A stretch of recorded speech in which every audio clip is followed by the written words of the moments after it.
Hello guys, magandang hapon sa inyo no. Matagal tayo nakapag-upload muli ng video. Kumusta ang lahat no? Kumusta ang inyong anxiety no? Magaling na ba ang lahat no? No sa oras na ito no, mag-update lang ako about sa anxiety, sa nangyari sa atin no. Nangyari kasi nagkaroon ng violation ng ating YouTube channel no. Kaya matagal tayo nakapag-upload muli. So ngayon nakabalik na muli tayo sa ating pagbablog no. Kamusta ang lahat? Sana magaling na kayo sa anxiety disorder nyo no. Bago ang lahat, ako nga pala si Kuya Arnold. Dati ako nagkaroon ng anxiety disorder pero ngayon na-overcome ko na ito no. Ito naman yung binabahagi ko sa inyo, yung aking personal experience dito dahil alam ko yung hirap no na pinagdadaanan ng mga bago pa lang sa anxiety, yung mga kaka-experience pa lang ng anxiety disorder no. Talaga napakahirap sa umpisa yan, pero habang tumatagal yan na unti-unti nyo siyang na-overcome as long as na kinakaharap nyo yung mga kinakatakutan nyo no? So, kamusta na nga ba ang lahat no? Para ma-overcome nyo yung yung anxiety disorder nyo, talaga dapat yan hinaharap araw-araw hinaharap no. Unti-untiin mong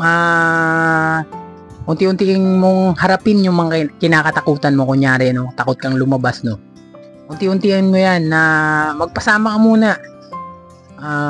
Subukan mong mamalengke na kasama yung best friend mo, subukan mong mamalengke na kasama yung mama mo or yung kapatid mo, ganyan no. Unti-unti no, step by step, kasi dyan din ako nagsimula. Takot talaga no, yung ultimo bibili lang sa labas, talagang big deal yan, yung para ka na talagang atakihin yan. Yung hilo, yan, mga nararanasan mo. Kasi nagsisilabasan yan, yung mga adrenaline mo na yan, yung mga discomfort na yan, naglalabasan yan. Hanggat pinapakiramdaman natin yung sarili natin. Pero kapag winala na natin sa isipan natin yan, unti-unti na magpapaalam yan at unti-unti nang mawawala yung mga sintomas mo. Sa ngayon talaga, nararanasan mo pa yan, napakarami pa.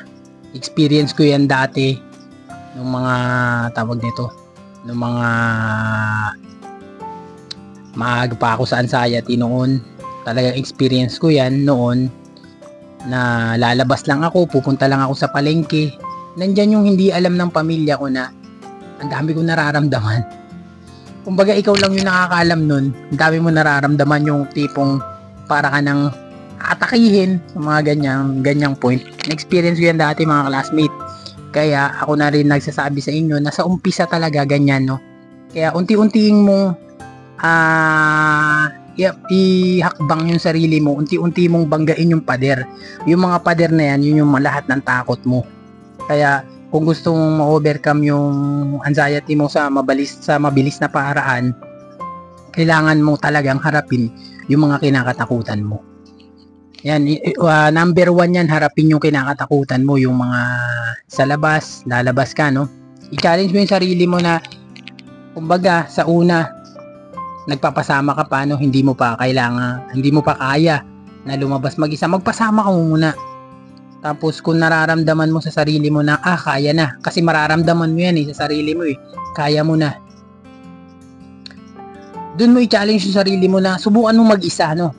Kasi kapag dumipende ka dun sa kasama mo, matagal mo siyang ma-overcome. Kapag dumidepende ka dun na kailangan may kasama ka, matagal mo siyang na-overcome talaga no.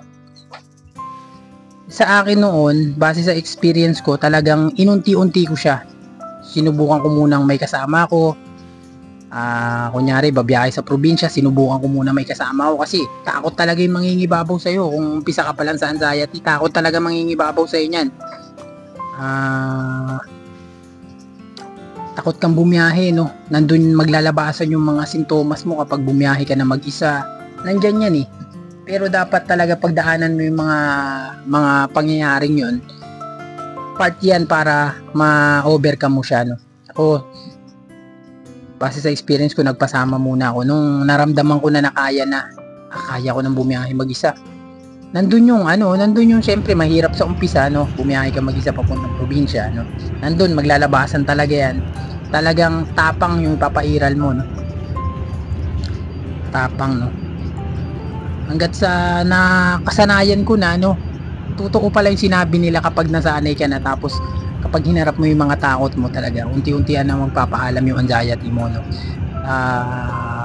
Ikaw na rin yung makakapag-rate niyan kung ikaw na yung makakapag-rate niyan kung nasa ang rate ka na ba gumagaling, no?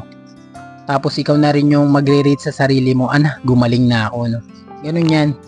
Kapag araw-araw mo siyang hinaharap, no? Lagi ka lang talagang tapang yung ipairal mo. Huwag kang didepende dyan sa mga nararamdaman mo. Huwag kang sasang-ayon kumbaga sa mga nararamdaman mo. Nandyan yung mga discomfort nandyan lahat yan, yung mga hilo, nandyan yung pangit na pakiramdam, nandyan yung didiktahan ka na ganito yung nararamdaman mo tapos sasang-ayon ka niya. Nandyan yan lahat sa umpisa, pero hanggat sa tinutulungan mo yung sarili mo na kailangan hindi ako ganito, kailangan gumaling ako, laging positive mind yung lagi positive mind yung ipairal mo, unti-unti ka makakaahon sa anxiety na yan. Talagang kailangan mo lang talaga siyang iwala sa isipan mo. Kailangan mong iwala sa isipan mo. Kailangan mong pagdaanan yung tawag dito. Kailangan mong pagdaanan talaga yung